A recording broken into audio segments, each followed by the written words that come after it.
seal on jah siin Stuttgardi ridades. Ja tuleb ka Wesley siis. Välja võetakse Simikas. Paulo Dybalat tutvustama ei pea.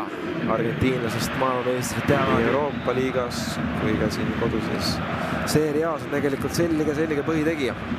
3 väravat, kolmas meil ja Aston Villa oli kolmas. Mul on siin jah, ma tegin just ju enne Aston Villa mängu väga lihtsalt selle palli nüüd ära kingib seal. 75 minutit meil mängitud, 15 veel minna. Rooma on võidus kinni ja see muidugi ei ole veel kõik siin läbi. Ja nüüd tehakse seal päris valusalt haige. See nüüd hakkas Dybala. Päris oi, kui pahasti nüüd löödi tegelikult. Päris toore. Ja mängib juba edasi. Teame. Ja Joshua Wagnoman. Natukene kogenud mees, 25-aastane. Dybala just selle jätab selle palli. Wesley.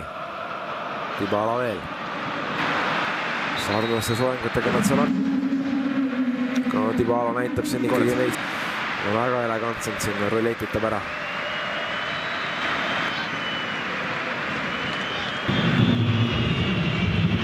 Palju enam jäänud ei ole, aga eks siin ikkagi Maied on midagi tuleb juurde.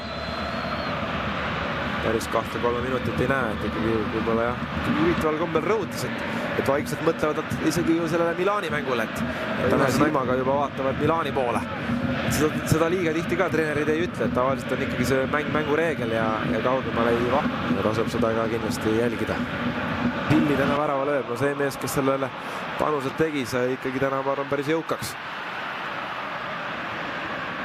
Veel. Hästi teeb siin Rents palliga. Dybala ja kas nüüd Pisilli lööb ühe veel. Selle värava ära ja 2-0 Rooma paneb Stuttgardi.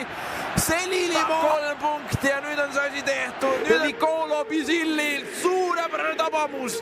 Paulo Dybala nägi veel kirjas. Ja mõlemad paneb ikkagi üles ära, kui juba löömiseks läheb.